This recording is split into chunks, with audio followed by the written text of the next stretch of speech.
আব্বা আসসালামু আলাইকুম রহমতুল্লাহ। আব্বা ভালো আছেন? কি করেন আব্বা?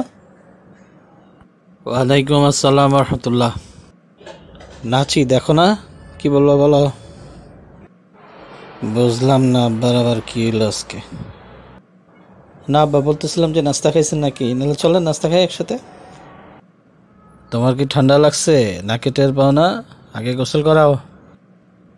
শোনো, গোসল করার আগেই বলে রাখি, বেশি ডলাডলি করবা না। ডলতে ডলতে একদম চামড়া তুলে ফেলতে চাও। আবার একটা বুদ্ধি আসছে মাথায়, বলবো? আবার কি বুদ্ধি আসলো? তোমার তো আবার বুদ্ধির শেষ নাই, বলো। আচ্ছা থাক আব্বা, আর ঝাড়ি খেয়ে লাভ নেই, চলেন গোসল করে দিই। চলো, ধরে দাঁড়া করাও। আব্বাকে ব্রাশ করেন, তারপরে গোসল করাই দিচ্ছি। আচ্ছা দাও, তোমার তো দেখি সবই মনে থাকে।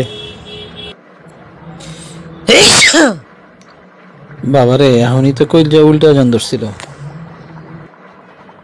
আচ্ছা হয়েছে, এবার উল্টা উল্টি বাদ দে, আমার গোসল করা।